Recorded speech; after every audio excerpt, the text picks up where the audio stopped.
Assalamualaikum warahmatullahi wabarakatuh. Halo rekan-rekan pencinta otomotif. Untuk melanjutkan video tentang penggunaan scanner atau diagnostic tool yang pernah kami buat sebelumnya, maka kali ini kita akan lanjutkan penjelasan cara membaca dan memahami data parameter sistem injeksi pada sepeda motor. Pada video ini, kita akan fokus menjelaskan pembacaan data bagian waktu pengapian.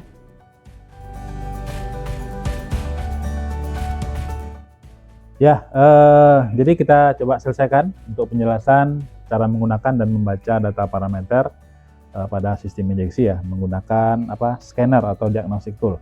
Nah, bagian terakhir yang kita belum sampaikan pada tipe motor yang sedang kami jelaskan ini, itu adalah waktu pengapian ya, waktu pengapian.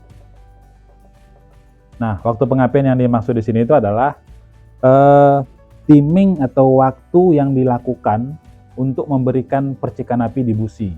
Nah, atau sinyal ya, sinyal yang diberikan untuk memberikan api ke busi supaya terjadi pembakaran. Nah, itu berkaitan dengan putaran poros engkol. Nah, putaran poros engkol ini sebenarnya dia bisa diukur atau bisa dibaca dengan menggunakan busur derajat biasanya. Nah, jadi busur derajat itu adalah semacam bulatan yang besar yang bisa kita pakai. Itu bisa kita baca ya mungkin dari 0 menuju ke 10 derajat, 90 derajat, 180 derajat, hingga satu putaran penuhnya yang bernilai 360 derajat.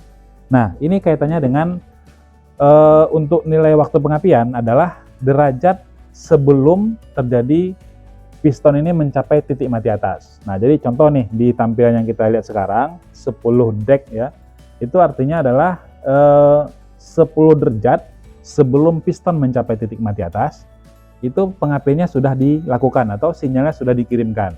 Nah, jadi kejadiannya itu nilai waktu pengapian ini pada saat mesin dinyalakan itu akan berubah-ubah. Semakin pelan putaran mesin, maka nilai waktu pengapiannya akan semakin kecil juga ya, mungkin 10, 15 atau hanya 20 ya.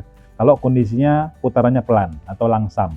Kalau putaran mesinnya tinggi atau kencang, maka waktu pengapiannya harus diperbesar atau dipercepat, karena maksudnya itu derajat pengapiannya itu dimundurkan. Jadi piston itu belum mencapai titik mati atas ya mungkin 30 atau 40 derajat, itu sinyalnya sudah dikirimkan karena mengimbangi kecepatan piston dalam bergerak ya. Karena ketika pengapian itu terjadi itu harus bisa disesuaikan timingnya. Jadi pembakaran itu bisa dilakukan dengan maksimal, tidak terjadi ngelitik atau tidak terjadi tidak tepat pembakarannya. Nah, jadi kita bisa lihat di situ nanti nilai waktu pengapian itu kurang lebih seperti apa begitu ya. Kita coba nyalakan sepeda motornya aja.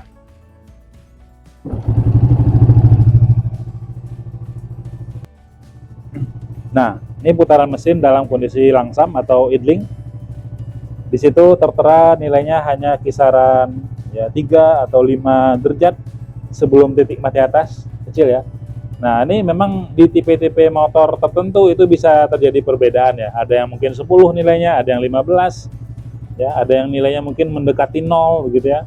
Intinya pada kondisi langsam memang nilainya kecil biasanya. Karena dia mengusahakan memberi sinyal itu dekat ke titik mati atas dari gerakan piston. Nah, sebaiknya kalau kita mulai mainkan putaran mesinnya seperti ini mungkin.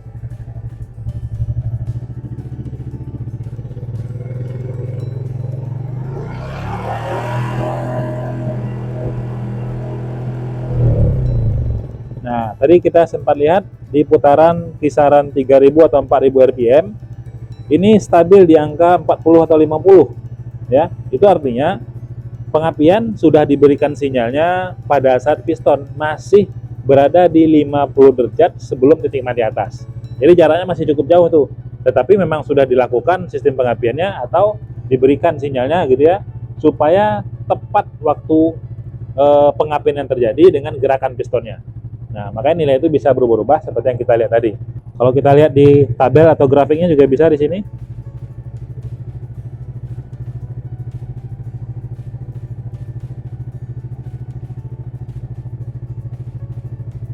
Ya. Ini sekarang kecil ya di bawah. Nilainya hanya 2 atau 3 derajat kondisi langsam. Kita coba naikkan putaran mesin sedikit.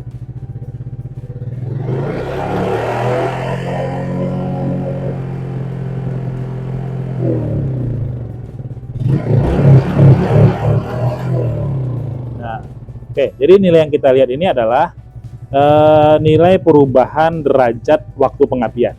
Nah, jadi waktu pengapian di sini diindikasikan dengan waktunya busi melentikkan api di bagian ruang bakar. Yang mana ini juga diatur oleh ECU yang bekerja sama dengan sensor CKP yang bertugas untuk membaca putaran magnet ya, putaran magnet yang memiliki tonjolan di bagian bak magnetnya.